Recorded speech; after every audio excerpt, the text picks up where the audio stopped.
Robots Radio presents the Cyberpunk Lorecast. Welcome to the Cyberpunk Lorecast, where style is just as important as substance. Welcome to the podcast where we explore the lore, news, and gameplay of the Cyberpunk games and other dystopian worlds. I'm your host, Robots. Hey there, Cyberpunks. Welcome back to the Cyberpunk Lorecast. This is the show where we talk about everything Cyberpunk and maybe other stuff in the future. We'll see. It depends on if we run out of content, but that's probably not going to happen anytime soon. Man, my intros are just like spur of the moment right off the top of my head. I am your host, Tom, or Robots, and I'm here with my co-host, Logan. Captain Logan, how you doing, buddy? I'm doing good. Just swimming in content will never dry up. I'm having a good time. I spent the last 2 hours before we started live playing on the latest patch, so I have thoughts and feelings about it. Yeah, I want to get into. I think the entire internet has thoughts and feelings. Mostly feelings. What? Mostly feelings. Crazy. Sometimes thoughts. Those can be rare, but mostly feelings. Sometimes not even the best thoughts. Sometimes the worst, least thought out thoughts possible, but very strong feelings. Very strong feelings, yes. And we are recording live again. We had planned to do a follow-up on our Cyberpunk Red episode with Scruff last week, but Scruff seems to have fallen off the planet. I don't know. I mean, he's down in Australia. Who knows how gravity works down there? Hopefully he's okay and not, flying off into space. But maybe he'll pop in. If he doesn't, then we're just going to have to reschedule this for a future episode. So we have plenty of other things to talk about, though, with some news. There's a number of different news items we're going to be going over. And on the second half of the episode, we're going to dig into the details and our experience with the 1.1 patch, because that seems to be all over the internet, and everybody already has feelings and thoughts about that as well. Again, mostly feelings, sometimes thoughts. So why don't we just dig right into it? This week there is a bit of news floating out there outside of patch-centric stuff. One of the most interesting pieces of news that I've come across is this release of some of the artwork for what Johnny Silverhand was going to look like before they hired Keanu Reeves. And I don't know if you guys have seen this. I'm going to put up some of the images on the stream here so you can see. And it's similar, but he's definitely a much less handsome rock star. Same kind of slim build and long dark hair. But he looks a little bit more stern and a little bit more, I don't know, skinny, a little emaciated, maybe even. What do you think, Logan? He's got a much broader jaw and a much larger chin than like Keanu. Like Keanu is in his hairline is definitely a lot higher up. Like it's a really weird because he really does look like just a beat up older rocker boy. Yeah. Whoever did the art definitely nailed like the look between like a cowboy and a guitarist for sure. Right. Every good rock star is somewhere between a cowboy and a pirate. Right? Yeah. But yeah, he looks like a rock star who has survived into his, I don't know, late 30s or 40s and is a little bit worse for wear, has probably been doing some drugs and, staying up too late and not getting enough vitamin D. I don't know. But, he looks like he's had kind of a rough time of it. Skinny. And in some of these pictures, he's wearing like a bandana on his forehead. And all of them, he's got like shiny pants. Same kind of, the arm looks very similar. It's odd. The arm is actually the silver arm. The metallic arm is actually on different sides, depending on the screenshot you look at, which is interesting. It's not always just one hand. Sometimes it's the other, which is strange. Yeah. But overall, I think it makes sense that they were designing something that looks like this. And they were, even to start with something like this and then go, and I don't know the process that this went. I don't know if they were like, it'd be awesome to have Keanu Reeves. Maybe it's not going to happen, but let's design somebody around him. Or they were going, let's design somebody who looks kind of like a rock star who has long dark hair. And, oh, by the way, Keanu Reeves kind of fits that profile too. So why don't we just go after him? But it matches, I think that this would have been okay. How would you have felt if this was not the Keanu Reeves, the Johnny Silverhand that you got in the game? Just based on the quality of voice acting that they've got for all the other characters, I actually kind of want to see what they would have done with Johnny if it wasn't Keanu, because Keanu has such a unique and distinct voice for fans of his content that it would be a weird cognitive dissonance if you didn't actually see Keanu Reeves when you could hear his voice, because you would know it's Keanu. Like you can't hear his voice and look at whoever he's playing and think, yeah, no, that doesn't work. They should have just done. So I actually kind of would have loved to have seen who they could have gotten to do the voice for this Johnny Silverhand, just because they really did nail the casting for all the other characters. And I think it'd be kind of interesting, in an alternate universe, I think we would have had less cool memes, like less breathtaking memes from Cyberpunk 2077, but it's still, I think it's one of those things where if they had gone with this actual character design, I think you could have opened up the world of Cyberpunk to playing around more with like the future or the story of Johnny. Whereas, everyone kind of just wants to know like what's going to happen with Keanu. Like, is Keanu going to stick around? Is he going to do any more work? Can they get him for future content? So it's hard to know like how accessible is he for, like the next Cyberpunk game or something, like if they wanted to continue with Johnny Silverhand, now they're absolutely locked in. It has to be Keanu or nothing. Yeah. Right. Yeah. Whereas if they'd gone without that, like we might have seen like an entire prequel to Cyberpunk 2077 that was like Cyberpunk 2023, and we could have like lived through Johnny's world for a little bit, or at least adjacent to him. So it's interesting. I always love seeing this kind of stuff. I love art books and whatnot, so I would love to have them kind of release some of this kind of concept art for us, instead of it just kind of like appearing out of the void. Yeah. Well, they did put a lot of the concept art and stuff in some of the other books and things that they put out. But yeah, this seems to be something that they kind of held on to because they didn't want to conflate our images of him in our heads. And I think all of that ties also into the marketing, which we're going to talk about in a little bit. But I think it really did pay off to have somebody like Keanu helping promote the product for them. And not just playing a role and doing a good job of it, but also being kind of the face of the marketing was huge. And we'll talk about that in a little bit with the next, with some of the other news. Why don't we move on to our mod of the week? This mod is really okay. So we've got two mods. We've got your mod, which we're going to get to second. You can bring this one up, but the actual mod of the week is a new mod that, and again, all of these things are usually available on Nexus Mods. So go to the Nexus Mods site. It shouldn't be too hard to install because there's a program called Vortex you can use, and this is all on PC. So this mod is called. Actually, I don't know that I have the name of it pulled up here, but basically this is what it does. It lets V, your character, use the cyberware from any of the NPCs in the game. And I've got some images of this as well. Now, this, I think, is probably one of the most interesting mods to come out recently because this is kind of the fantasy, right? This is what we all wanted to do. Mm-hmm. So here's an image right here on the screen. Yeah, pretty much of a character with, I'm moving our heads instead of the picture. There we go.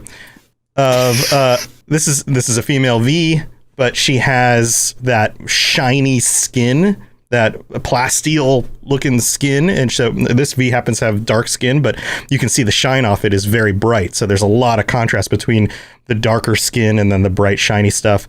And it covers the entire body, her face, her arms. She's wearing kind of a low cut top. There's another image here I'm going to pull up that shows a female V with cyber arms. And these are, you guys, if you've played the games, you know the different kinds of cyber arms you get. Some of them look more filled out and shaped like an actual arm. Some of them are a little bit more thin and mechanical looking. These are the two thin mechanical looking arms, but they're just plugged right into the model, the V model, and they seem to be working totally fine. There's another image here, and I think this one some of you guys would really, really enjoy role playing as. We've got the the glowy eyes and the Maelstrom stuff. The Maelstrom, yeah, like the whole head. And it's with some of the Maelstrom characters, the whatever that thing is they put on their heads with all the red lights actually goes further into their face. It's like deeper into their face than their actual front of their face is, which completely changes the way their profile looks. If you get what I'm saying about that, you know how that works. Like some of them look like like half their face is actually missing, and the thing's like lodged in their face. This keeps the basic shape of the humanness of the face, but just puts that mod right where the eyes and the forehead would be. Yeah, this is what I wanted. Yeah, yeah. And then when I was playing through, this is the stuff that I wanted. Yeah, and then the rest of the body still has, like you can see the little marks, the metallic marks and augments around, the inside of the elbow and like the neckline and the arms, and little metallic areas where it looks like these are either completely replaced or augmented arms and body parts. Yeah, like this is a lot of the stuff that a lot of people were looking for. Especially with like the chromed out body, like being fully like they show you. And this was kind of the thing that really kind of made me feel weird about like playing through it is your character really doesn't change at all beyond the character creation screen. You change your gear looks different, but you don't change you. And with the art book, with the marketing, they had like kitsch, they had military, they had I'm blanking on the other. Neo kitsch was like like Neo kitsch is the one that I'm thinking about, where I'm like, no, that is like the corpo who have moved beyond the corpo life to go back to the kitsch, but they still have all the money, so now they're just like chroming out their bodies. And I'm like, yeah, I want to ascend to that point. I want to get to the point where I can totally chrome out my whole body. And I think the there's only one thing in the game that allows you to actually change your look. So when I see like these mods coming out, and I'm like, that should have been in the game. This is why you're so tempted to get the PC version. We were talking before the show, and you're like, maybe I'll get the PC version too. This is it, right? So you can play with all the mods. Yeah. I really would. Yeah, especially considering some of the weird mods. Did you have any before I touch on the ones that I was going to jump into? Yeah, Crystal in chat asked if we'd covered the Play as Dr. Fingers mod, which we haven't, but you can make a character that basically looks like Fingers, the Ripper Doc, who you come across in the main storyline, so it's not too much of a spoiler. But if you've come across him, you know what he looks like. If that's why you want to look running around this world, then you can do that. What's the mod that you're going to bring up? And okay, I'm just serving this up to you on a platter. This is yours. Go for it. I don't know. I have not checked these out, obviously, because I don't have the mod. I'm hoping maybe you can try these out and see how you like. But there's a great tweet that I just came across, because I follow on Twitter. They've got the 2077 like topic that you can follow, and Bulwark15 on Twitter just clipped out some of the most perfect images from the Nexus modding community. So he or she, I don't know who it is, they say that the Cyberpunk modding community is already hard at work, I see. And they have like 4 images here. One of them, V pregnancy. If you wanted V to be pregnant, yeah. Okay. So that's a mod. Okay, wait, pause. Okay. A few thoughts. One, like looking down like the legitimate route, role playing. Okay, maybe you want to role play your female character as being pregnant. That seems like a very niche possibility, but maybe that would be useful. a little bit more less legit route. I didn't think the kinky stuff would come out this fast. like this is a kink mod, right? I would assume so. I don't know. Like some people really like pregnant women, and that's a big turn on to them. Like that's a thing, right?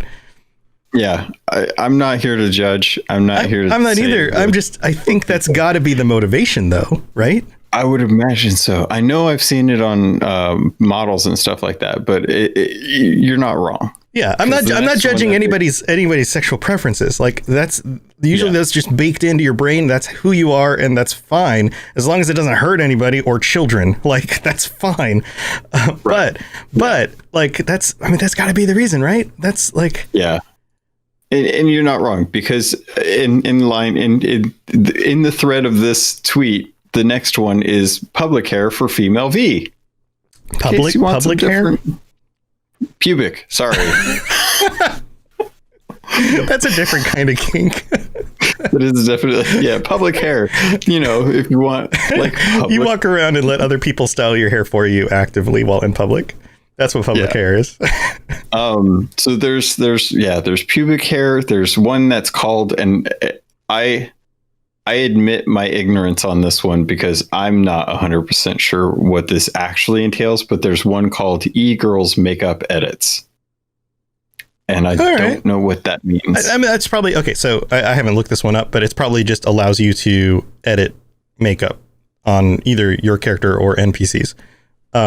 Most likely it's your character. It probably allows you makeup options from other NPCs in the game that aren't already on your character. So if you if you pass a certain, people in public or, one of the Moxes or whoever, and you're like, I like the way her makeup is, I wish my character looked like that. You could do that.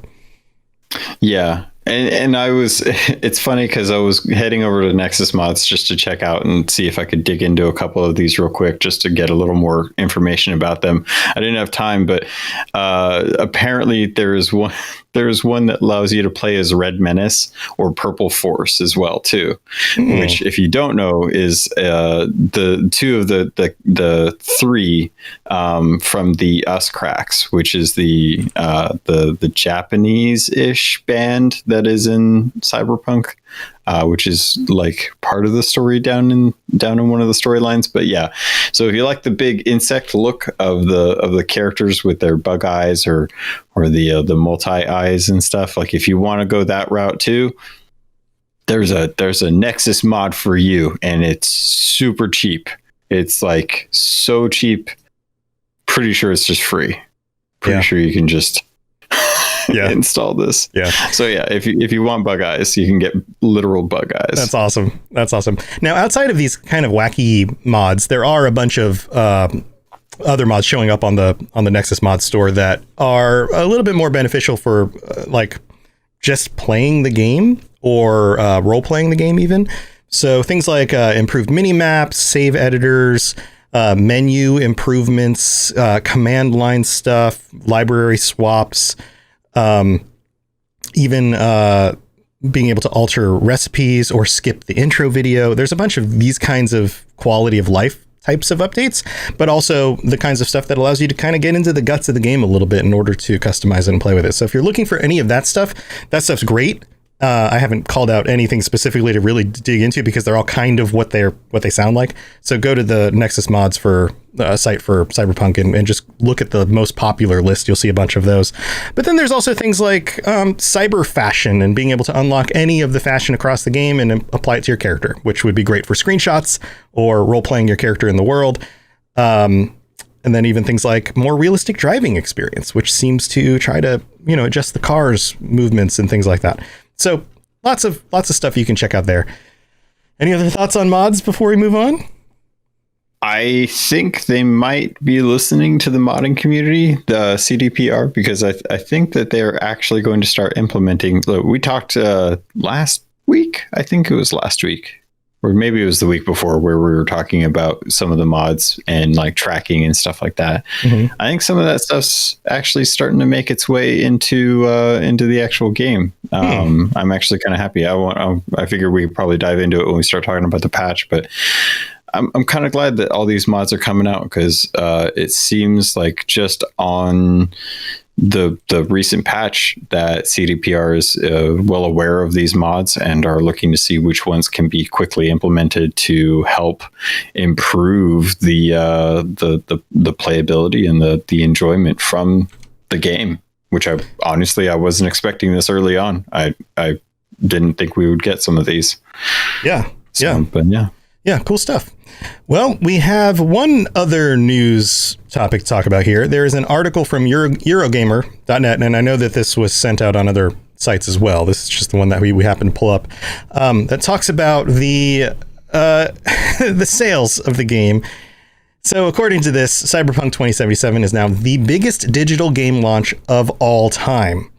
And 80% of the digital sales were on PC. So the details go into it a little bit. Selling 1.2 million digital copies in December of 2020, Cyberpunk 2077 is the biggest digital launch of all time. I'm going to fix the overlay while we talk about this because it looks like Scruff is joining us. I did want to say is selling 10.2 million digital copies, not the 1.2. I'm sorry, 10.2. I got a little distracted. Hey, Scruff. Yeah. Scruff made it. Hey, buddy. Hello. Hi. Sorry. No problem. Sorry, We're just going over some. Yeah, no biggie. We're just going over some of the news. We're just wrapping up the news part of this. And 10.2 million digital copies on PC. Holy crap. That's a ton. That's 80% of the stuff that was sold. So we're looking at about 12 million total. That's a phenomenal amount. And hopefully that, I don't know, hopefully that's enough. What do you want to say? It's like Call of Duty sales, like right there. I mean, this is the biggest digital launch. It's got to be enough for them to keep working on it, right? And right. That's what right. They already had it in the pipeline, right? So right. This is like public. We're not making the DLC anymore. This is public demand for keep working on it, keep patching it, keep getting it out there. What I hope that the people who make decisions do not take away from this is that marketing trumps quality, because I don't want them to look at these numbers and go, oh, well, clearly we marketed this really well. That's why it sold so good. And now that we got everyone's money, let's just move on to the next project, because I think that they're going to, they have to fix the goodwill with the consumers, or the next project definitely isn't going to sell the same way. It doesn't matter what A-list star they have on the next project. If people are too skeptical to buy it, they're not going to buy it. I don't know. I think people have short memories, to be honest. Yeah. Well, I mean, the nice thing is that because this game is selling so well, more and more people are going to be playing it. And we're kind of on the edge of the people that are discontent with the game. Like, we love the game. We try to call out the criticisms that we have as valid as they are, and try not to just, bag on the company for, the show that they've just kind of stepping on the rake every time they come out of the office. But other people out there are going to be doing that. Tons of other pundits out there are going to be being like, I can't believe they did this. Of course they deserve this. They need it. So CDPR has a long way to go before they stop getting, chomped at by everyone who's just completely discontent with the state of the game. And I mean, I understand where they're coming from. I understand where CDPR is coming from. I still feel bad for the devs, but knowing that, I feel confident that we were going to be talking about how CDPR needs to fix this game until it gets fixed. And I don't think they'll be able to let go of this game as much as they might want to, just because of the backlash that's happened, until they've kind of righted the ship and gotten us back on track. But that's just speculation from me at this point. I mean, this is me looking a long way in the future, but from a person who comes very solidly from the RP side of things and the narrative side of things, I think, game fixing the technical issues aside, if they come out with some stellar DLCs that really explore some interesting stories or interesting parts of the world, like Blood and Wine is regarded to be, just as good as the main game of Witcher, if not better. So, if they can pull a Blood and Wine out of their hat at the end of this year or at the beginning of next year, I think that'll go a long way after the technical stuff to being like, oh, okay, technical stuff aside, this is now a place where they can tell stories about this really interesting world, and we can actually stop talking about the technical issues, and we can, concentrate on what's people can play it, right? Assuming people can enjoy it in a way that's not too distracting and frustrating. This is the thing for me. 1.1 just came out, and I stopped playing for a while because the frame rate was just really bad driving around. And you can fast travel, but it was annoying me. So I just sort of waited for the first patch, and then the frame rate's way better. So I've been driving around again. Right. And as I was saying on Twitter, I finally got back to the afterlife and ordered my Jackie Wells. So yeah. Yeah. Well, why don't we transition into that? Why don't we talk a little bit about the patch, and then we can get into Scruff's section about the Cyberpunk Red stuff. We've all, I believe, had an opportunity to play with the new patch a little bit. What is your general takeaway so far?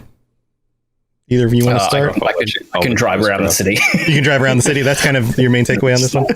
Yeah. Yeah. I mean, I would just get such bad dips driving around that it wasn't really worth it. So yeah, I mean, I don't know. I always had fine, like in combat and in story scenes and stuff was always fine for me. I'm running in an older rig. I've only got a 1070 and like a 5th or 6th generation i5. So like I haven't got a super good rig to be honest. Yeah. But now I can play. That's good my enough. main takeaway. Yeah. Yeah. Logan, what are your thoughts on the patch? You've been playing on Xbox. Yeah, so I've been doing the due diligence for the good people out there in console world. Fear not, I will be your savior. Which Xbox? Both. Well, except for the original. I've been playing on a Series X and I keep looking at my phone because I know it's going to try and call out on Siri on me at this point. But no, I've been playing on my Series X and I've been playing on my One X, which is the Cyberpunk edition. The interesting thing about this is that the Series X performs very on par with what it was prior to this patch. It didn't feel like much had changed at all. Density for like cars and AI seem just about what they were beforehand. I'm still getting the weird like pathing with AI where they'll walk through things or they'll kind of clip over things. So yeah, I tested out fighting some cops, and of course they like I stood up on a car, I shot a pedestrian, and of course it's like wanted, right? And I'm like, okay. I turned to my left, there's a cop on the sidewalk, and I'm like, okay, maybe that cop was already there, probably not, but maybe. They start shooting at me, and then seriously, like 2 yards away, boop, just pops in right while I'm looking there. Boop, another cop pops in, and I'm like, okay, I kill both of them. It only takes a few shots, and then I turn to my left, 4 more cops, all within 10 feet of me. And I'm just like, you guys were not standing here. Like, you just popped into the game. Come on. Yeah, that stuff is not addressed at all. So it wasn't in the patch notes, though, was it? It wasn't in the patch. I didn't expect it to be addressed, but you never know. Sometimes this stuff gets snuck in. So it was just one of those things. I did read that the older consoles are better performance-wise. That was the main thing they were pushing towards. Right. So that's the interesting thing. So I've been playing predominantly on my One X. On the new patch, I've only been on my Series X for a little bit. So on the One X, weird thing, the menus still feel very responsive.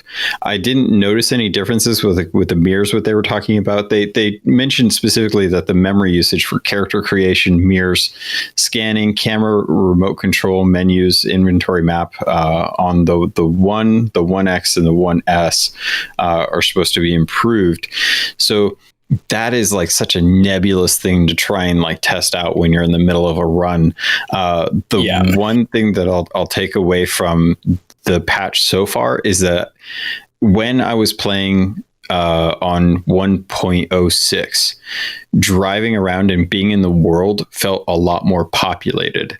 And I've noticed on 1.1, the crowd density and the car density has like seriously declined. Like it feels like it's very, very minimal population now, but I am getting better frame rates on it, and it feels like it's less laggy in certain areas, but I'm still getting crashes, especially if I play around in photo mode. If I jump between photo mode and real mode too much, the game definitely doesn't like it, and it locks up and it crashes, and I have to reload. I wonder if there's a memory leak somewhere in between those two. Oh, I guarantee you that's probably exactly what it is. I think you nailed it right there. But this patch definitely feels like this is kind of the groundwork. Like reading through it feels like, everything about it is like, let's fix the main story bugs. Let's fix the main memory leak issues. Let's try and shore up some of the main issues. And I think February's patch will probably be the one where they're like, all right, let's maybe put some quality of life stuff in here and try and actually improve some of the fidelity. But I have to wait and see, because there's still issues even with this patch. Yeah, the other big issue that has already been addressed on news sites, which is interesting because I just came across this today when I was testing out some stuff. I've been playing a character as just kind of a creative way to play a character. I was like, is it possible to beat the game only killing people with grenades? Outside of places like cutscenes or things where it forces you to use a gun. So I've been going through that, and I'm about, I don't know, halfway through the storyline again.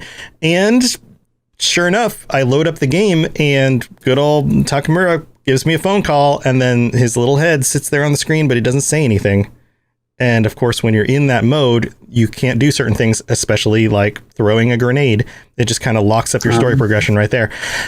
So yeah, this has been a thing, and there's a workaround right now for it. So if those of you who are finding that you might be having this problem, you have to load an older save. Total bummer. That lost me a good hour of play at least. 2, you have to finish the conversation with him after you leave Wakako's office. So this is part of that quest line. If you'll know what I'm talking about if you've played through this. But you have to finish the conversation with him right outside the office, then skip 23 hours ahead. So you got to do the little wait time thing. And then that should trigger the holo call with him, and you should have the conversation, and it should go as planned. Outside of this, it seems to just kind of lock up the progression for the game. So, I'm sure this is on the top of their next things to address, but if you don't want to wait for that and you don't want to have to go back, too far, I guess. But I guess it depends on how much further you were in this quest chain while still waiting to do this next section of the story. So, kind of a bummer there. Hopefully that gets addressed in maybe a quick patch before we have to wait for another big patch, another, who knows, 3-4 weeks from now. So any other thoughts on the patch from your experiences? I think this is a great groundwork for what's going on. If I had to yay or nay for people who are on base consoles, I would say still hold off. I would actually, especially considering, at least in the US, I've seen the game drop to $30 on sale. That's a good deal. I would, if you want to play the game and you haven't picked it up yet, or maybe you refunded it and you want to get a deal on it, maybe pick up a physical copy for $30 from one of the stores, and I would hold it until we see what's going to happen with February, because this dealt with a lot of fixes for bugs and stuff, but it wasn't as impactful as I think people were hoping it was going to be. Yeah, it just goes to show that there's a lot that still needs to be addressed. Some of the comments on Reddit are people chiming in, other people who work in coding and game dev and whatever, saying that this is a clear symptom of very entangled code, and code that was created without a very good structure in place and those kinds of things. And I've worked with developers, specifically doing things like websites and apps and stuff. And that's easy mode. And I've seen the complexity of those things.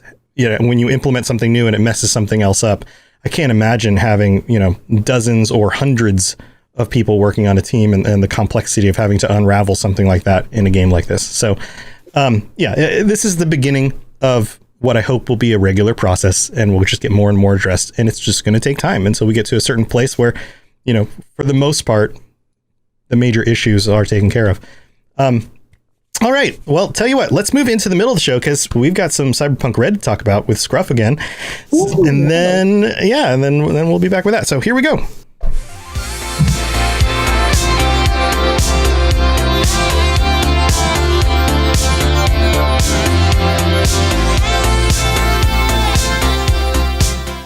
All right, Cyberpunks, we are in the middle of the show, and this is the place where I get to thank you guys for helping to support us through Patreon.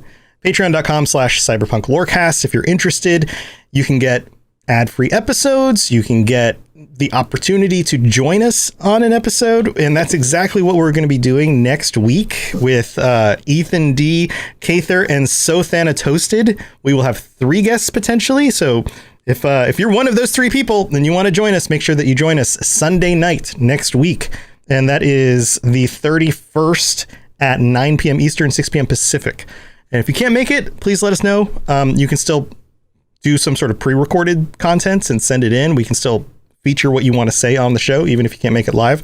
But Logan and I are very much looking forward to talking with you guys. We're going to be talking about your experiences so far with the game and your thoughts on these kinds of things, and get to know you guys a little bit more. Find out more about any of your experience with a tabletop game, and if you've done any of that, and those kinds of things. So it should be a really fun conversation. If you'd like to join us for that, there is still time to either sign up or upgrade to the upgraded status on the Patreon. So you've got a week before that happens. You're welcome to join us. And thank you, especially to all of our patrons. You guys are amazing. We've got a whole bunch of you so far, and we really do appreciate it. I can't tell you from the bottom of my heart how much this really does help me continue doing the things that I want to be doing in order to make a living. And it really, really does help. So thank you very much.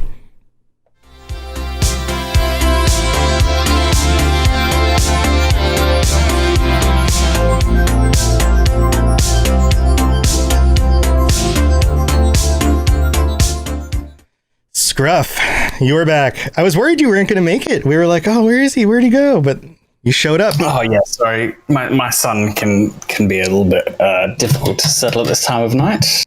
Yeah. But I've put him down. He's asleep. Well, good. And I'm back. And you're back. Welcome back. Yes. Welcome back. Yeah. So we had such a good conversation with you last week. We invited you to come back today and do the same kind of thing, another early show, because there's still a whole lot more to dig into with Cyberpunk Red. What other things? I'm sure you've got a list of stuff there. What other things are we going to talk about? Well, I thought I would kick off with a bit of a shameless plug about something I'm doing in Red at the moment. With Untitled Story Games and Sirenscape. And I'll use that to lead into some actual stuff that we're going to talk about. Right. So this is a new campaign called Out on a Limb, which is a weekly live game running off Sirenscape's Twitch channel, which you can go to now and you can watch the VOD back. Awesome cast, amazing cast, who've got really interesting characters. And all backed up by a wonderful soundscape from Sirenscape. But without getting too far into the plot, so you can have a chance to watch it if you haven't already, one of the main antagonists is one Rocklin Augmentix. It's shaping up to be a bit of a mover in this story. And so I wanted to talk a little bit about the corporations as they have transitioned from 2020 through to 45, and then who survived to 2077. Right. Because if you've played 2077, the corporations are in a very similar situation to back in 2020. They're on top. They're doing the thing that they do. But 45, like we talked about last week, it was very different. Yeah. So with the Fourth War and the President Kress of what's left of the United States basically pulls Militech back in. And basically nationalizes them and says, hey, no more nukes, please. No more rocks getting dropped. Cut it out, guys. So Militech sort of has their power. They're capped. They kick Arasaka out of the US for now. And a lot of corporations just go bust and they just disappear. And so there's this huge turmoil of like who survives, who buys up who's a new player on the block. And one really cool thing they institute in terms of like role playing and narrative is that it becomes required for every corporation to have a face. And this is the person who is directly responsible for the crimes that the company inevitably commits. Okay. So Yeah, so if you go to the corporations page in Red, you have each of the corporate profiles for Arasaka and so on, and then you have a little information on their face. So, and this just like, there's so much juicy lore in these. So, Danger Girl is a corporation of basically hot private detectives you can get to either solve your problems or protect you in your day-to-day life. It's the perfect name for it too. Danger Girl. Danger Girl. It's so cool. And the logo is awesome. Yeah. Here, I'm going to put it up on screen for everybody while you talk. This is, I think, where they had the actual gun like as an ad on one of the pages in the actual book, I think too. And I think I remember we were talking to Pondsmith, and it was like I was wondering like, when are we actually going to get the Nerf guns of these? Yeah, I would love to have Danger Girl stuff out there. It's so great. These cat girl detectives. Yeah, cat eyes, ears. So cyberpunk. It's brilliant. But the face of that corporation is Michiko. Used to be Michiko Arasaka. It's actually Michiko Sanderson now, because she married an American and decided to try and stay on in the US as a US citizen instead. So you've got this like family Ski-On who's like split off from the huge Zaibatsu and is now running Danger Girl, because she herself is this cute, like bubbly Japanese girl. And it gives like having her lead the corporation and be the face of it, like it gives the corporation more character. It gives it like something to get into narrative wise, and also lets you follow these threads of story through. You've got all the old school ones. You've got Petrochem, Network 54, who basically own all of the programming in Night City. Biotechnica, now Biotechnica, they're interesting in Red. We talked about them on a previous episode. They were one of our topics. We did? Cool. Yeah. Cool. With their bioengineering and the trying to repopulate the countryside. Yeah, because it was a really interesting counterpoint to the cybernetics industry and all of that stuff that's going very, very strongly into robotics and AI. To have a company like this that's focusing on biotechnology, on nature, and augmenting and changing that in ways that could potentially help the planet or not, is interesting. Or not, yeah. Well, so the campaign I did for Roll to Cast, I based around Biotechnica because of a theme that Pondsmith planted in my mind to do with kind of this guerrilla gardening idea that it becomes really punk in 45 to be self-sufficient, to like grow your own food in the wasteland and take charge of that stuff. But the only people with the tech to do that are Biotechnica. So the team had to go and fleece them of their seeds and stuff. Wow. And it is like it's a really cool kind of counterpoint to your traditional cyberpunk stuff, which is all very chrome and very electronic. Yeah, but it makes sense. It makes sense that like humans are going to kind of push back in the opposite direction as well. We're also going to, make use of any tools that we have. So being able to, genetically engineer food or animals or whatever, our own bodies, without having to use Chrome and computers, seems like another option. So of course we would explore into that option.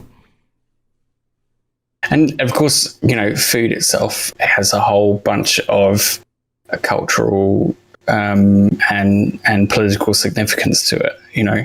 Who gets the food from where and what it means to have the the food of your culture or whatever. Right. In a world where. No, go ahead. Keep going. Yeah, I was just saying, in a world where everyone is eating bags of kibble, which is a step up from cat food. Essentially having growing a tomato is like can be very significant development. Yeah, and as we know with a lot of this stuff, it's taken from real world issues and just extrapolated into the future. And in the real world today, we're dealing with genetically engineered food and what is how does this actually work? And it's one of those things that's really interesting because a lot of people don't know that we've been genetically engineering food for the entirety of human existence through combining crops and cultivating them and those kinds of things. We just were doing it in ways that weren't as nuanced and detailed as going into the genome and editing them on that scale. But by mixing crops and changing things around and grafting things to other roots and the more natural ways of doing this, we were doing exactly the same thing. It just took longer. And now that you can actually get down into the details of this stuff, you can make it do all sorts of things. And the question then is that healthy? Is it not? Is it dangerous for humans? Is it dangerous for the planet? For other species? That becomes a much bigger question. So it's always dangerous. It's always bad in Cyberpunk. If that's the question, it's always the worst it could possibly be, which is what makes the successes of the players, or the heroes, depending on what approach you're having, all that sweeter, I think. There's talk. Mike always talks about, when he talks about the role-playing game, about keeping it street level. And so while you do have these huge conspiracies and power by the big players, the gains that your players make are always like incremental. They're always thwarting one plan or exposing one corporate lie, not taking down a whole corporation, Mm-hmm. Yeah. It just kind of keeps that gritty feel to it, which is really good. And I think in Red it's even better because all of the corporations, even the biggest ones, have been knocked back, and then there are all these like little fish who are like scrambling to like fill the gaps. And so as well as all these awesome corporations, the new ones, the old ones, it's really easy to like just invent one and put it in and say, this is a startup. They didn't make it to 2077 because they're not canon. There's Sure. Years possibility of them to fall out. Right. Or to even have your player characters start their own corporations. I'm waiting to see a game like that. I think that would be really rad. There's loads of room for stuff they could do. Right. Yeah. I mean, connect it to a street gang and have some sort of, covert connection to on the street stuff, but it's still being managed by a corporation that handles higher level things. And yet it's all connected. Yeah. Like, I like the idea of like a gang that gets serious and like goes legit. Straight. Yeah. Incorporates themselves and they're like, oh, actually, why don't we just become like, we make it official? Right. I think that'd be really cool.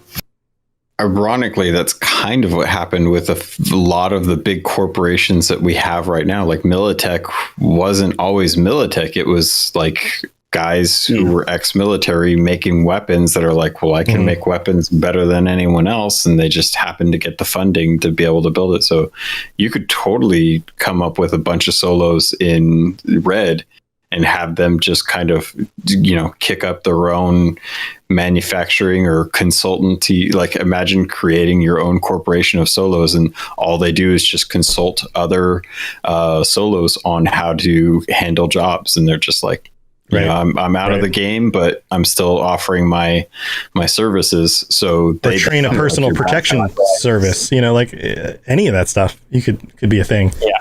Yeah. It's interesting.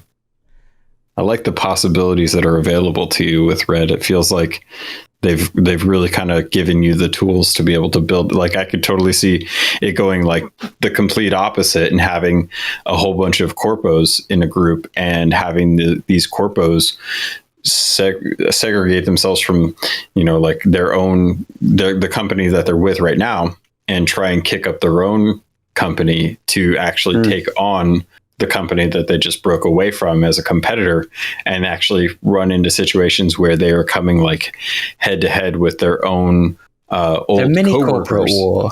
Yeah, the mini like corporate war. one.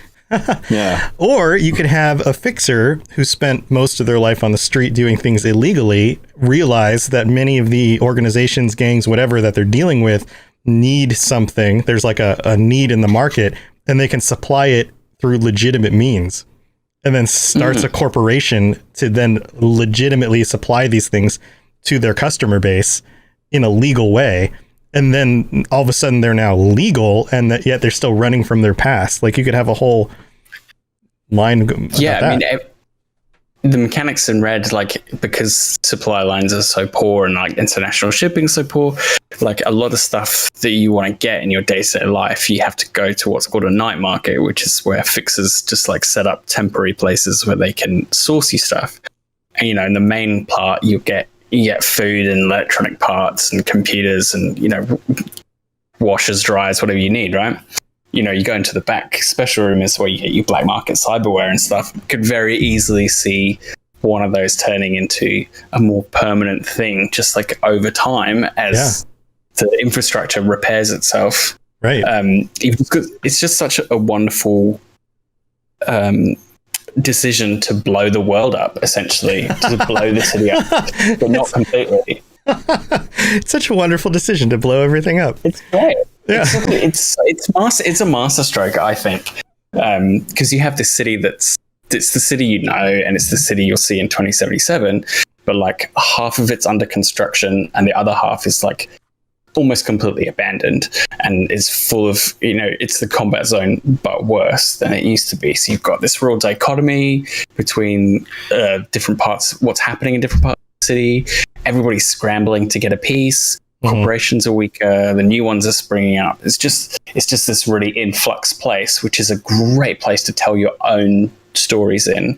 And then you have the final piece is that the stuff that links forward and the stuff that links back to the whole canon that they have, you know, and finding, you know, your story in there and then neatly sewing it into the cool lore that everyone knows about is really easy to do. It's really lovely.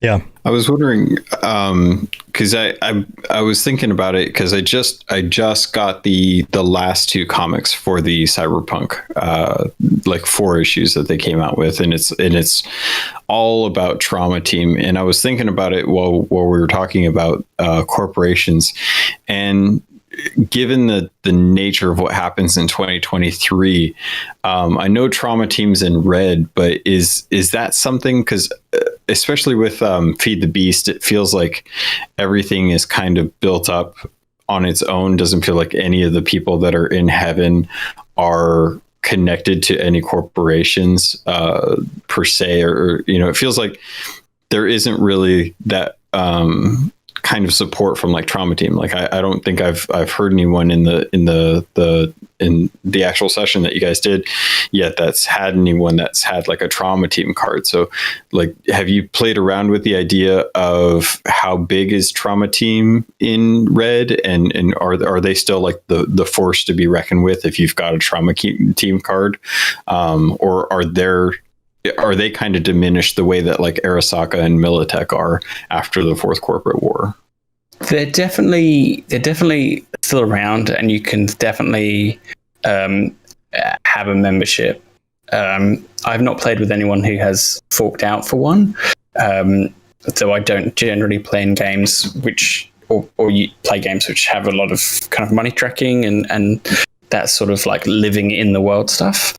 But they're certainly there, and you said they've reduced everything to basically 2 categories. Where you have your standard, which is the more accessible kind of one. Well, they'll basically patch you up and drop you off at the hospital, and then you still have platinum as well, which is pretty damn expensive for a punk to have. Really, it's pretty rare. I think any punk would have them. And given the stats of the kind of backup you can expect to see, they're still pretty mean. I reckon they're not quite as mean as they maybe were in 2020. I think maybe their resources are stretched a bit thin. I don't think many people, I think maybe this is just my understanding, but I think there might be a little unspoken rule that you generally don't mess with Trauma Team. Yeah. No matter what they're in. I think it's a faux pas, right? Yeah, because that was that like, as I was thinking about it, I was thinking like having a Trauma Team in like an actual session of Red would be really cool as a boss mechanic. Like if you're going up against someone that you need to take out. An important corpo manager or somebody who then snaps their card, and you think, oh, we got him, everything's done, and then you turn around and Trauma Team drops in. Yeah. So that was what I was wondering, like, how strong are they? Because like the idea of going up against a guy and you think you got him up against the ropes, you're about to grab whatever you need, and he's all like, and the platinum just sounds and just like reverberates across the room, and all the players are just like, "Did you really just summon Trauma Team?" And he's like, "Yeah." And they're like, "Son of a!" And you just have to now these guys that like just barely made it through like this really cool like boss fight now have to deal with Trauma Team and how to figure that out, and are they going to be able to catch him or get rid of him and stuff, and then like how do they deal with Trauma Team and killing people that are just there to try and save a life. Yeah, and it could it could even turn into a fun chase mechanic where they're trying not to have to hurt Trauma Team. They're just trying to capture this enemy that they keep them alive, but like get away from Trauma Team while this thing's like chasing them. Like it could turn into a fun adventure part of the thing. Yeah, I can tell you exactly what they bring.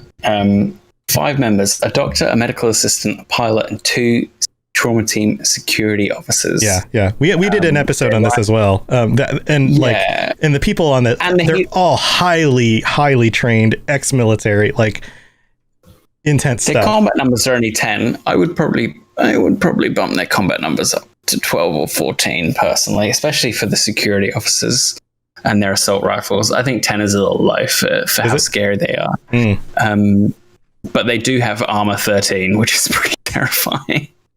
Armor 13, you small arms fire is bouncing off them because your handguns are 2d6, 3d6. So you've got a very heavy handgun, which only fires once. Maybe that's the concept then, is that they're not particularly overly deadly, but they're also very hard to kill. Well, I think the helix, the disarming arms helix on the AV4 is going to that's regardless of what the soldiers are packing, the tsunami arms is going to absolutely tear up anything you're behind. So yeah, I think it's not just them; it's the AV that they have. Really adds to it. Yeah. But they're around. I reckon they survive because there's always a market for them, right? It never gets any safer in Night City. And they did make an effort to sort of stay out of the corporate war by refusing to answer calls to Militech or Arasaka. They were just like, okay, we'll just do everyone else. I'll be 100% honest. I would love to see a session where one of your players decides to apply for a position in Trauma Team, and you set it up so they have to fight their buddy at the end of like a boss fight when the guy like snaps his platinum. So now you've got one of your Trauma Team cast members fighting the rest of the cast members to try and protect this dude that they are trying to kill, and you don't realize it. And it's like they're sitting there, they're going to kill him, and then the card snaps, and then the guy's like, hold on, I got a call. And it's Trauma Team. They're like, you got work to do. You're the closest one to respond. You got to go save this guy. And you're like, you're basically right on top of the situation. I want to see that play out if that's ever a possibility. Oof. It's a very specific set of circumstance, but I'll try and make it happen for you. Speaking of people going from corporate from some underground to corporate. I've been running a game with John. John the Wise is taken the setting of Heaven, is running a game for us. And one thing that he's doing as a sort of background thing is actually the opposite, where a lot of the companies are closing down or people are being disillusioned with them.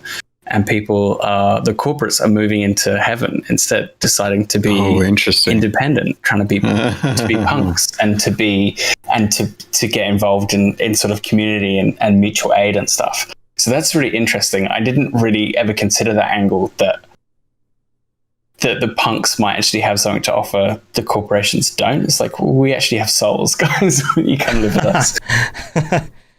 That's really interesting, considering like you would see, if your corporation it's kind of like what happens in society. If you ever get fired or your company gets shut down, think of like car industries in middle of the United States. If one of those plants goes down or a factory gets shut down, hundreds of people are left, and they have to rely on their neighbors for odd jobs, or they have to rely on their neighbors for connections to be able to do that. So the concept is actually been there, but I think you're 100% right. I don't think it's one of those things where most people would take that approach because of just the general animosity towards corpos, because of them being in the system and being that bad person, or the soulless person per se. But I always try and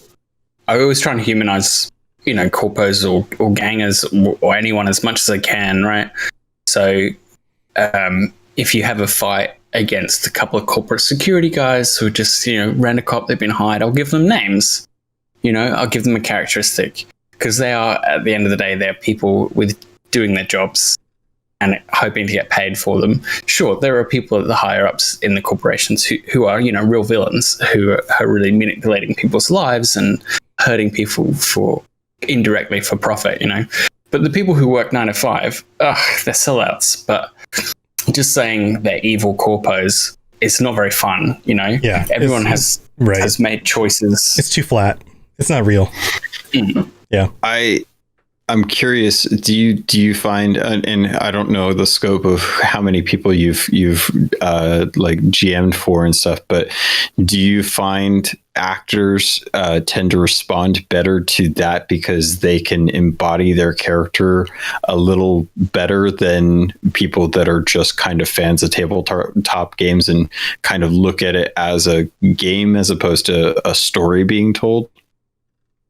I think certainly that there is an argument there that people who are more interested in a sort of a more open-ended game or a more combat-oriented game wouldn't be as interested in sort of humanizing their kind of opponents in that way.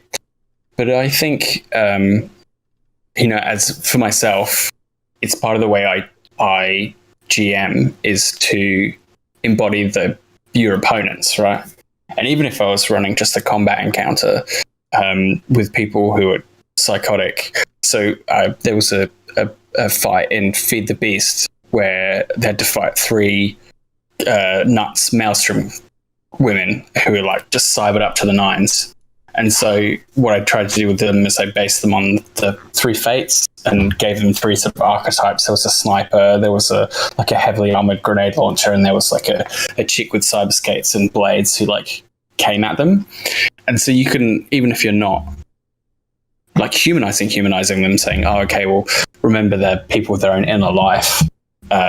There's always an argument to say, the people are individuals, even if they're crazy gangers or corporate opponents, they have their own, they will have their own lives that lead them up to this point. And I think that makes them more interesting opponents. And I think it makes, the way they approach combat with you or try to thwart the players more interesting and more challenging. So even in games which aren't as narrative based, there's always room, and it's always beneficial to make your antagonists have good character and like clear motivations. Yeah. Well, it helps answer the question of what would they do in any situation. Because if you know who they are and where they came from, and you put them in a situation, then the situation will play out the way that character would act in that situation. You don't have to just figure something out as the referee playing the game. Oh, okay, well, what would they do now? What are they going to do now? You would know, okay, this is the kind of person who reacts this way in these kinds of situations, so they're going to do this. And then it opens up avenues for the players as well. Yeah. So, is this person a coward? Can they be threatened? Can they be blackmailed? Exactly. And there should be, once they start seeing certain patterns in the personality, then that's going to make more sense to the people playing the game. They're going to have insight into who this person is and what they can expect of them. It also allows for character development, because if you've set that as a standard early on when you first meet the character, and that character survives until later episodes of your gameplay, then maybe they start to make different decisions and they start to develop and move in a slightly different direction. Then that becomes a much more interesting story to tell. Hey, we found this person. They started out as a coward. We ended up having to take them along with us. They were extremely unlikable, but we started to actually kind of like them. And all of a sudden they stepped up at one point and saved our butts. Like, that's a way more interesting story. And the same in reverse. Who doesn't like a good heel turn? Right. Yeah. Actually, someone who, Sorry, didn't mean to cut you off. But I'm curious. Do you find yourself kind of like before an encounter or before like an introduction to a group of NPCs that you're about to have like your cast kind of engage with? Do you try to kind of preface some of like the description that you're going into with some of those NPCs to try and persuade them to try and make these decisions?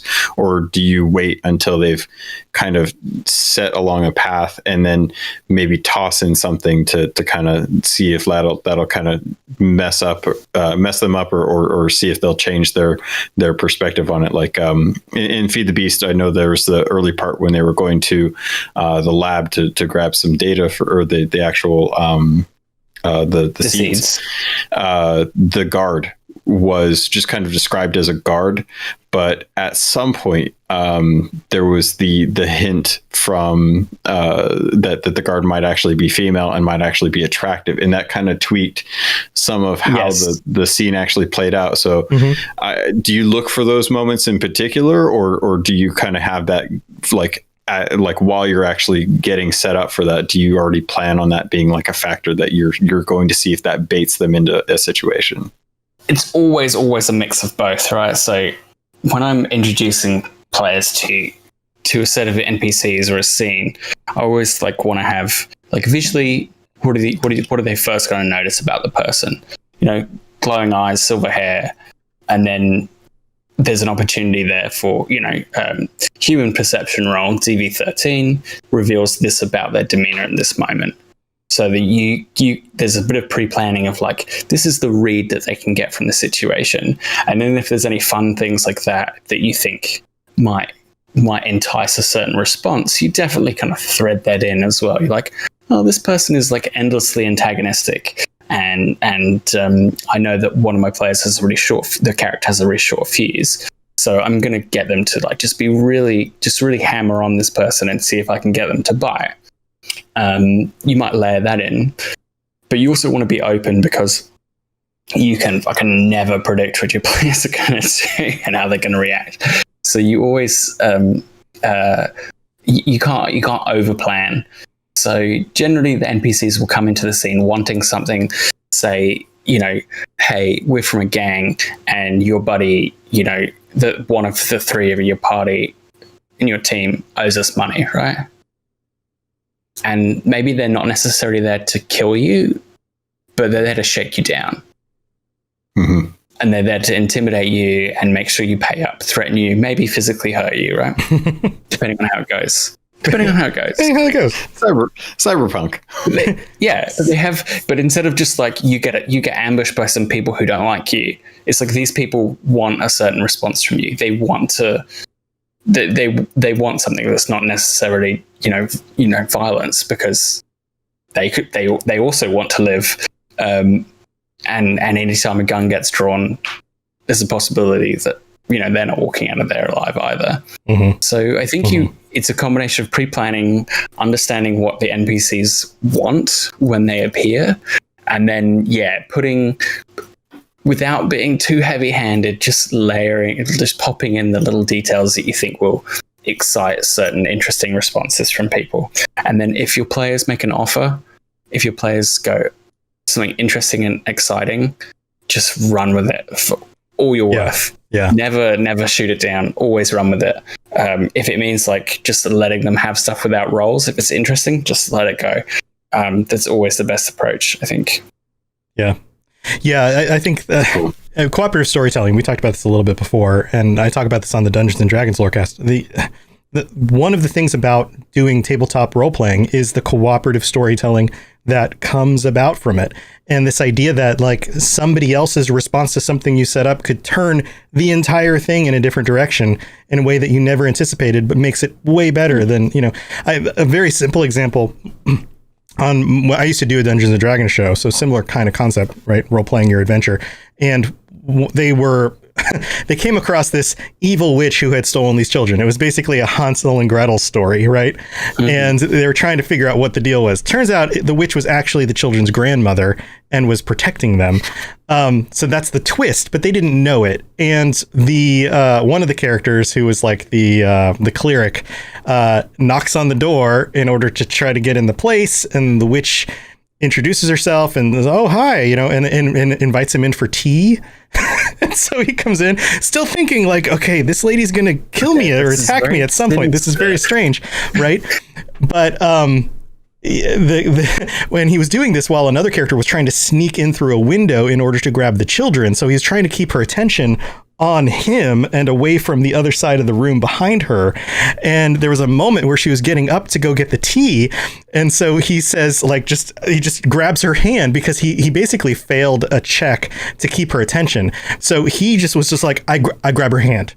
And I was like, okay. And then so I took that moment as like, oh, she hasn't had a male suitor come to her door in a long time. That's how she introduced herself. She's like, oh, I don't have male suitors come to my door. It's been a very long time. And so she took that as like, oh, he's interested in me. So immediately she's like, oh, hello. And then sits on his lap.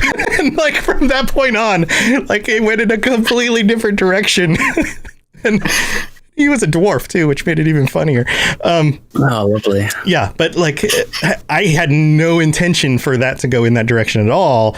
He just kind of acted in the spur of the moment, which led it into this alternate direction. And then, of course, everything goes crazy from there.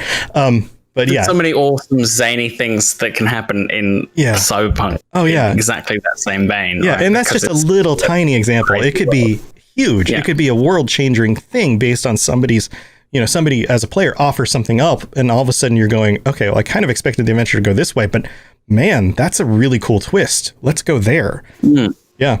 And as I said, starting this out talking about corporations, you can sort of expand this stuff to corporations as adversaries, right? So a corporation, unlike a lot of nefarious corporations in movies or games like the Umbrella Corporation. I have no idea what the Umbrella Corporation's business model is. It doesn't seem very profitable. Real corporations have actual goals, and you know how Umbrella makes money? I do. Wait, I don't. Another time, okay. But I love that. I have no idea. Yeah. You can, a corporation is looking to corner a market or remove a competitor or, get an edge on something or get some information. So they very rarely are just out to thwart the players. The players generally just sort of get in the way of their schemes, more by accident. It's rare that they're actually directly targeting them. And so that means, you give people the sense of the world moving around them with different people with their different desires. And the same thing to do with humanizing individual corpos or characters. Each corporation has its own culture. And it has its own, and people who have joined that corporation are sort of feed it from it and into it as well. Right, so right. That can add an extra kind of level of interest and flavor depending on who you select to be the antagonist, if you're going with a corporate antagonist. And honestly, this is the Lorecast.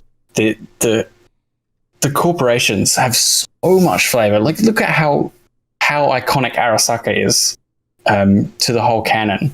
And that is just from the strength of the writing and the care and detail that's been put into the creation of them.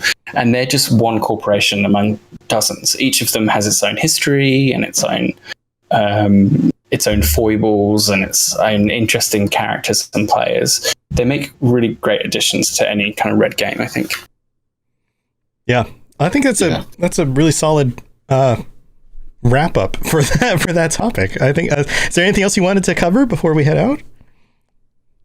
No, I would definitely encourage people to come watch Sirenscape game on Twitch on Friday nights. Yeah. Thursday nights, Friday mornings for me, Thursday night for Americans. Yeah. First episode went great. I hope people can join us for the next one. And look out for John the Wise game as well, because we're playing some of our previous characters from Feed the Beast are returning. Nice. I know for a lot of people who don't play tabletop games or tabletop RPG games specifically, that discussion around these things feels like magic because they don't have a sense of like what it's actually like to play the games. How does that actually work? How do you guys construct the story? How do you role play characters? What does it even look like? So being able to watch you guys do this is, at least it was the same way with me. I didn't have that concept until I watched other people role play and do a good job of it. And then it clicked and I was like, oh, not only is this how you do it, but there's a lot of potential here. This seems extremely open and fun, and all you need is just some creative friends to get together and you can build a thing together that is a lot of fun. So if you're in that camp, it does seem very mystic. Yeah. It does seem very mystic until you've actually had some experience with that. And do you need figures on a table? Do you not need figures on a table? Do you what did the dice rolling actually look like? How does that really work? What happens if I want to do something and there doesn't seem to be, rules for how to do that? There's a lot of these kinds of questions, but all of that stuff is answered. None of that stuff is difficult. It's actually fairly easy to do. You just have to have the creativity in the rule book, and you can go anywhere. So yeah, go take a look. It's very cool. Yeah. And if you want to get hands on with the lore of this amazing world, there's no better place than doing it, with a great storyteller DM and saying, hey, we want to look at this aspect, and there you go, you get a guided tour. Yeah. Let's do an adventure around this concept. Let's do an adventure around this gang or this corporation or this technology. Boom. Trauma Team is a classic, right? We were talking about Trauma Team earlier. Yeah, a bunch of guys who are Trauma Team, and you just get together for your session each week, and it's a different fucking mission. Save this corpo. Yeah. Rescue this gangster in the middle of a turf war. Different every week. Can be a really great way to run the game. Yeah. Possibilities. So how can people get a hold of you if they want to reach out? So you can find me, Phil, on Twitter. That's at Scruff, at SKKRUF. Can't even spell my own Twitter handle. And me and my colleagues are all part of Baby Beard Media. You can find us on Twitter with that as well as YouTube, where we do Let's Plays. If you search for Baby Beard Media, you will find our podcasts and our YouTube channel. And come hit us up on Twitter as well. So say hi. Yeah, go say hi. Go say hi, friends. Logan, do you have anything going on you want to talk about before we head out? Just going to be diving into season 1 of Sea of Thieves and the new merchant voyage that they're going to be doing next week on the 28th, I believe it is. And there's a video coming out on the 26th if you want to learn more about that. Next podcast will be out this weekend, obviously. Otherwise, come say hi on Twitter at CAPT_LOGUN. Join up on the Robots Radio Discord as well, too, in the Cyberpunk channel. Yeah. I don't know how many of you guys have finished the Trauma Team Cyberpunk comics, but I would love to get some discussion around that, because that was a really cool story to finish up. I got to do that this weekend, and I had a good time. So come join us there. Come say hi. Yeah, come say hi. Yeah, for sure. And if you're interested in Sea of Thieves and you want to see what that game's all about, check out the stream. Well, Captain Logan knows a lot about that game. He can help you out. That's what they say. That's what they say. Why I'm a captain. That's why you don't become a captain for nothing. Unless you're Jack Sparrow and then you just kind of choose to be a captain, I guess. I don't know. Let's see. What do I have going on? I've got my daytime streams where I am streaming sometime in the late morning, usually, at least for Eastern time zones. And I'm editing podcasts and videos and sound stuff and hanging out with you guys. I'm basically your work buddy, or you're my work buddies. And it's been great. It's been fun having people to chat with while I work on stuff. And then if I get the opportunity later on, either during the same stream or later on in the day, I've been streaming some games and just playing, hanging out. So come join us for that stuff. And I think that's pretty much it. The only other thing I want to mention is we only have 1 week left until our patron episode, which means I talked about this in the middle of the show, but I forgot to bring up that we also only have 1 week left in our screenshot competition, and Kather is giving away a really cool looking model of V flying off a motorcycle shooting his guns. And if you want an opportunity to win that, all you have to do is take some screenshots of something in Cyberpunk 2077, including a vehicle, and you can post up to 3 of those, and you just have to share them in the screenshot, the Cyberpunk screenshot section of the Discord, and you could easily win something for free just from taking a really cool screenshot. So get on that. Just a week left. We've had a lot of people enter, but it's easy to do. So get on it. See if you can win something. All right, Cyberpunks. Until next time, stay safe in Night City, and we will see you later. Have a good one.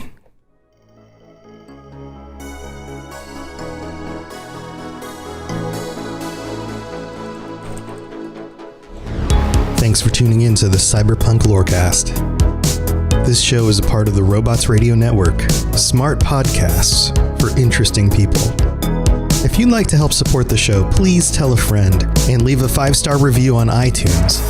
If you'd like to get in contact, please send an email to cyberpunklorecast@gmail.com or follow us on Twitter @cyberpunklore. Also, join the community on the Robots Radio Discord. The link is in the show notes. The music on the show was written and performed by The Midnight and was used with their permission. Go check them out at themidnightofficial.com. Until next time, stay safe in Night City. We'll talk to you later. You've been listening to a Robots Radio podcast. Smart shows for interesting people. Check out all the shows at robotsradio.net.